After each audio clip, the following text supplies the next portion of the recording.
இப்போ ஒரு படத்த நம்ம ஷூட் பண்ணிட்டோம். ஷூட் பண்ண போம்போது, சினிமான்னு வந்துச்சுன்னா 2 கேமரா, 3 கேமரா, அ பெரும்பாலும் 2 கேமரா. என்னன்னா, கேமரால ஷூட் பண்ண போம்போது, ஒண்ணு வைடு இருக்கும், அல்லது புரொஃபைல்ன்னு சொல்லி சைட்ல 2 பேர் உட்காந்து பேசுறாங்கன்னா, இப்படி 2 பேர் பேசிட்டு இருக்காங்கன்னா, இங்க சைட்ல இருக்கும். போஸ்ட் புரொடக்ஷன்ல ஃபர்ஸ்ட் திங் எடிட்டிங். எடிட்டிங்ல இந்த சீன் என்ன கேட்குது? ரைட்டர் எழுதியிருப்பாரு. அவருக்கு கண்ணு ரொம்ப சிவந்திருக்கு. நம்ம அடிக்கடி என்ன சொல்லுவோம், விஜயகாந்த் கண்ணு சிவந்திருக்குன்னு காமிப்போம்ல, சொல்லுவோம் அதெல்லாம். அப்ப எப்படி அத நம்ம உணருவோம் அப்படின்னா, எம்டிவி நேயர்களுக்கு வணக்கம். நான் கசாலி. இன்னைக்கு நம்ம சினிமா சம்மந்தப்பட்ட விஷயத்தில என்ன பேச போறோம் அப்படின்னா, நம்ம தொடர்ந்து பேசிட்டே வர்றோம். எப்படின்னா, சினிமாவோட அடிப்படை என்ன? நம்ம ப்ரீ புரொடக்ஷன் என்ன? அதுக்கப்புறம் artist selection, technician selection, location எப்படிலாம் செலக்ட் பண்ண போறோம்? அப்புறம் கதைய எப்படிலாம் தீர்மானிக்க போறோம்னு ஒண்ணொண்ணா சொல்லிட்டு வர்றோம். அது இதுக்கு சப்போஸ் தேவைப்படுறாங்க. இதுக்கு முன்னாடி உள்ள வீடியோக்கெல்லாம் நீங்க தேடி பார்த்தீங்கன்னா, உங்களுக்கு ஒண்ணொண்ணா கிடைக்கும். என்னன்னா, இது யாருக்கு அப்படின்னா, சினிமா ஆர்வலர்கள், சினிமா எடுக்கணும், இல்ல சினிமால பங்கு பெறணும், அல்ல சினிமா பார்க்கணும்னு நினைக்கிறவங்க கூட, ஓ! இப்படிலாம் பண்றாங்களா? ஏன்னா இப்போ ரொம்ப ஈஸி. என்ன காரணம் அப்படின்னா, முன்ன மாதிரி ரொம்ப மறைச்சு ஒளிச்சு வைக்காம, இப்போ YouTube வந்ததுனால, இதில எல்லாமே ரொம்ப வெளிப்படையா தெரிஞ்சிருச்சு. சரி, இப்போ நம்ம சினிமால கதைய பத்தி பேசணும். அதுக்கப்புறம் ஷூட்டிங் எந்தெந்த லொக்கேஷன் பண்ண போறோம் அப்படின்னு போன முறை ஒரே ஒரு கதைய வச்சுக்கிட்டு, ஒரு தந்தை, மகள் அப்படிங்கிறத வச்சு, அ என்னென்ன லொக்கேஷன்ல பண்ணலாம், என்ன மாரி பண்ணலாம் அப்படிங்கிறதெல்லாம் நம்ம போன முறை பேசினோம். இப்ப என்னன்னா, சரி இப்ப அடுத்து போஸ்ட் புரொடக்ஷன் என்ன அப்படிங்கிறத ஒரு அவுட்லைனா சொல்லிருவோம். ஏன்னா ஒண்ணொன்னா டீட்டெயில்டா பேசுவோம். டீட்டெயிலா பேசுறதுக்கு முன்னாடி ஒரு அவுட்லைன், ஒரு புரிதலுக்காக. இப்போ ஒரு படத்த நம்ம ஷூட் பண்ணிட்டோம். ஷூட் பண்ண போம்போது, சினிமான்னு வந்துச்சுன்னா 2 கேமரா, 3 கேமரா, அ பெரும்பாலும் 2 கேமரா. என்னன்னா, கேமரால ஷூட் பண்ண போம்போது, ஒண்ணு வைடு இருக்கும், அல்லது புரொஃபைல்ன்னு சொல்லி சைட்ல 2 பேர் உட்காந்து பேசுறாங்கன்னா, இப்படி 2 பேர் பேசிட்டு இருக்காங்கன்னா, இங்க சைட்ல இருக்கும். அதுக்கப்புறம் சஜஷன் அப்படின்னு சொல்லுவாங்க. இப்ப 2 பேர் பேசிட்டு இருக்காங்கன்னா, ஒருத்தருக்கு மண்டைக்கு பின்னாடி இங்க வச்சுட்டு, இவரு மண்டை இதுல ஒரு ஓரமா தெரியும், இவரு முகம் தெரியும். அப்ப சஜஷன் அப்படின்னு சொல்லுவாங்க. அதுக்கப்புறம் க்ளோஸ் அப். அப்பன்னா, இப்ப பேசும்போது ஏதாவது ஒருத்தர் ரியாக்ஷன் காமிக்கிறாருன்னா, அதுக்கு மட்டும் கட் பண்ணி க்ளோஸ் அப் இப்படின்னு ஒரு 5, 6 வெரைட்டி நம்ம பொதுவா எடுக்கிற மாரி இருக்கும். ஒண்ணு பொதுவா இத மோஷன் அப்படின்னு பிக்சர் அப்படின்னு சொல்லி வரும்போது, இப்போ கட் டூ கட் இப்போ பேசுறாங்க. இது க்ளோஸ்ல பார்க்குறோம். கட் பண்ண இங்க பண்றோம், கட் பண்ண அங்க பண்றோம் அப்படின்னு இல்லாம, கேமரா இந்த மாரி ஜிமிஜி போட்டோ, அல்லது நம்ம ஸ்டெடி கேம் போட்டு, அ அல்லது கிம்பல் மாரி வச்சு, அத முடிஞ்ச அளவுக்கு என்ன சொல்லுவோம்னா, அத அத போட்டு ஒவ்வொருத்தர் பேசும்போதும், நடக்கும்போதும், இல்ல விஷயங்கள் நடந்துட்டு இருக்கும்போதும், கேமரா அப்படியே மூவ்மெண்ட்லயே இருக்கும். ஒரு கேமரா. அப்போ மூவ்மெண்ட்டே இருக்கும்போது, இன்னும் ஒரு கேமரா க்ளோஸ் அப்லயோ, மத்ததுலயோ, மிட்லயோ அப்படி இருக்கும். இதெல்லாம் நம்ம ஷூட்டிங் பண்ணும்போது எடுக்கக்கூடிய விஷயங்கள். இது கேமராமேன் பார்த்துக்குவாங்க. ஆனா, எந்த கேமராமேனும் டைரக்டருக்கு என்ன மாரி விருப்பம், என்ன மாரி இந்த கதை கேட்குது அப்படின்னு உட்காந்து டிஸ்கஸ் பண்ணி டைரக்டரும், கேமராமேனும் உட்காந்து டிஸ்கஸ் பண்ணி, அதுபோக சில நேரத்தில எடிட்டரும். எனக்கு இந்த மாரி இத்தனை கேமரா போட்டீங்கன்னா, எடிட்டிங்க்கு எனக்கு இடையில இடையில இன்சர்ட் பண்றதுக்கு கரெக்ட்டான ஷாட்ஸ் கிடைக்கும் அப்படின்னு. அப்போ டைரக்டரு, கேமராமேன் அண்டு எடிட்டர் இவங்க உட்காருவாங்க. அதுக்கப்புறம் அடுத்த கட்டமா இருக்கும்போது, director, editor and music director. ஏன் எடிட்டர் இடையில இடையில சொல்றோம்னா, இப்போ ஒரு இடத்துல அ எவ்வளோ லெங்த் விடணும். எம்ப்டியா விட்டோம்னா போர் அடிக்கக்கூடாது. ஆனா அந்த இடத்துல அ மியூசிக் வச்சு ஃபில் அப் பண்ணி, அப்படியே ஃபீல் கொண்டு வரணும் அப்படிங்கிற மாரி. ஸோ இப்போ ஷூட்டிங் ஒரு ஒரு உதாரணத்துக்கு ஷூட்டிங் முடிச்சாச்சு. அப்படின்னு வச்சுக்கிட்டோம்னா, இப்போ நம்ம கையில என்ன இருக்கு? ஹார்ட் டிஸ்க்ல எக்கச்சக்கமா ஃபுட்டேஜ் இருக்கு. அந்த ஃபுட்டேஜ் எப்படின்னா, இப்போ உதாரணத்துக்கு ஒரு எல்லாம் எடிட் பண்ணி, கட் பண்ணி முடிச்சதுக்கப்புறம் ஒரு சீன் நமக்கு 2 நிமிஷம் கிடைக்குது. இப்போ ஒரு ரூம்லேருந்து உள்ள வர்றாங்க. அதுக்கப்புறம் அந்த கேமராலேருந்து அப்படியே உள்ள வருது. இங்க 2 பேரும் உள்ள உட்காந்து பேசிட்டு இருக்காங்க.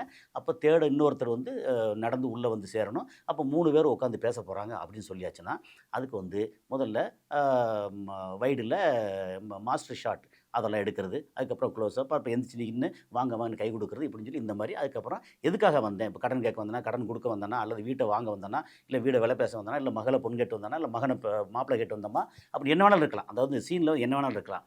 அப்போ இந்த சீன எடுக்க போம்போது, நமக்கு கட் பண்ணி முடிச்சதுக்கப்புறம் நமக்கு கிடைக்கக்கூடிய டூரேஷன் 2 நிமிஷம்.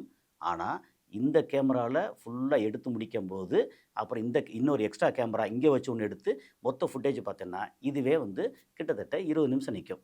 அப்போ இந்த ஷாட்ல ஆரம்பிச்சு, அதில ஒரு சின்ன அளவுல கட் பண்ணிட்டு, அதுக்கப்புறம் இடையில இன்னொரு கேமரால இருந்து இந்த ஷாட் போட்டு, அப்புறம் இந்த ஷாட் போட்டு அப்படின்னு என்னன்னா 2 நிமிஷம் அது வந்து நம்ம எடுத்து முடிக்கிறதுக்கு, நம்ம ஃபுட்டேஜ் மட்டுமே வந்து 20 நிமிஷம், 30 நிமிஷம் வந்து நிக்கும்.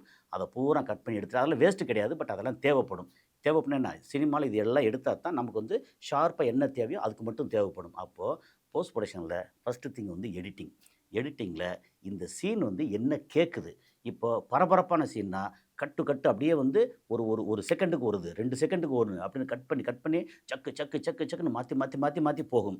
அதே இது ஒரு சோகமானது அல்லது ஒரு அன்ப வந்து வெளிப்படுத்துற இடம், அல்லது வந்து அட்வைஸ் பண்ற இடம், அந்த மாரி சில இடங்கள்ல வரும்போது, அந்த கேமரா நிதானமா போகும். அப்புறம் சில இடங்கள்ல ஒரு மாரி நரம்பு துடிக்குது அப்படின்னா, கேமரா வந்து ரொம்ப க்ளோஸ் அப்ல போய் எப்படி துடிக்குது, கன்னம் துடிக்குது, கண்ணு சிவக்கிறது அப்படிங்கிறதெல்லாம். இப்போ அவருக்கு கண்ணு சிவக்குது அப்படின்னு சொல்லி இப்போ ஒரு ரைட்டர் வந்து எழுதியிருப்பாரு. அவருக்கு வந்து கண்ணு வந்து ரொம்ப சிவந்திருக்கு. நம்ம அடிக்கடி என்ன சொல்லுவோம், விஜயகாந்த் கண்ணு சிவந்திருக்குன்னு காமிப்போம்ல, சொல்லுவோம் அதெல்லாம். அப்ப எப்படி அத நம்ம வந்து உணருவோம் அப்படின்னா, அவர் வந்து அப்படியே பல்ல கடிச்சு நிக்கிறாருன்னா, கொஞ்சம் மிட்டுல கொஞ்சம் தூரத்தில வச்சோம்னா, அவர் பல்ல கடிக்கிறது ஏதோ லைட்டா தெரியுமே ஒழிய, க்ளோஸ் அப்ல தெரியாது. அப்ப என்ன இவரு பல்ல கடிக்கிறாரு, கோவப்படுறாரு.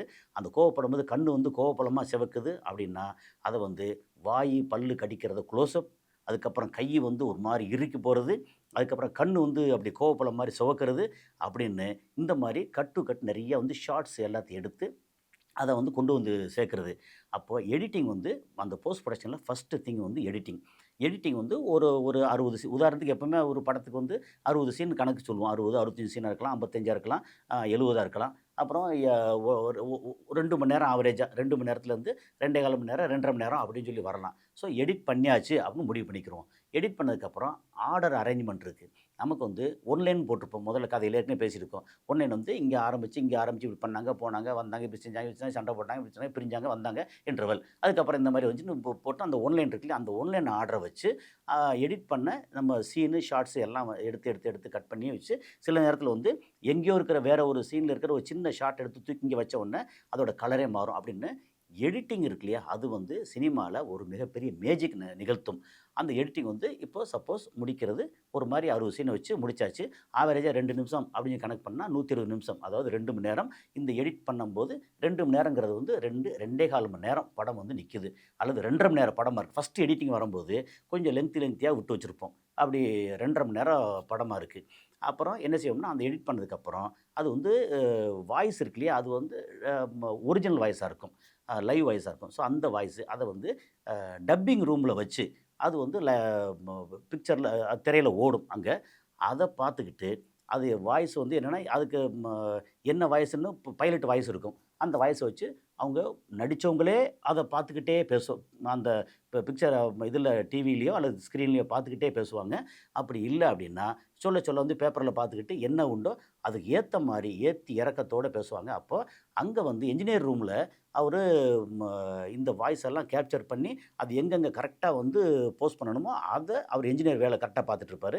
அவரு பக்கத்துல டைரக்டர் உட்கார்ந்திருப்பாரு. அல்லது இதுக்குன்னு இருக்கக்கூடிய ஸ்பெஷலா இருக்கக்கூடிய அசிஸ்டன்ட் டைரக்டர், அசோசியேட் டைரக்டர், இல்ல டைரக்டர் அவங்க உட்கார்ந்திருப்பாங்க. என்னன்னா, இவரு பேசுறது வந்து வெறும் மேட்டர் ஆஃப் ஃபேக்ட் இல்லாம, இங்க வந்தேன், போனேன், இல்ல அவன பார்த்தேன், கோவப்பட்டேன் அப்படின்ற மாரி இல்லாம, அப்போ சொல்லும்போதே அந்த வார்த்தை அங்க அந்த டப்பிங்ல பேசும்போதே, நான் வந்து அங்க போனேன், அவன பார்த்தம்மா அப்படின்னு ஒரு மாரி அந்த சொல்ற அந்த வேரியேஷன் இருக்குல்ல, வாய்ஸ் வேரியேஷன்.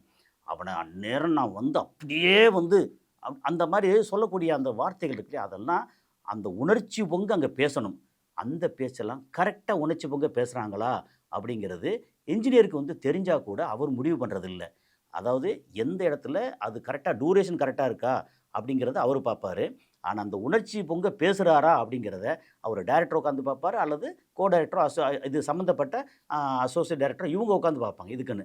ஸோ அவங்க பார்க்கும்போது இந்த டூரேஷன் இப்போ 2 1/2 மணி நேர படத்த வந்து எத்தன பேர் பேசப் போறாங்களோ, அத்தன பேருக்கான வாய்ஸ் எல்லாம் வந்து அடுத்தடுத்து வரும். இந்த வாய்ஸ் எல்லாம் அவங்க வந்து ரெக்கார்ட் பண்ணி வச்சுக்குவாங்களா, வச்சதுக்கப்புறம் அதுக்கப்புறம் வந்து பின்னணியில வந்து பறவை சத்தமோ, வண்டி சத்தம் அது இது எதுவுமே இருக்காது.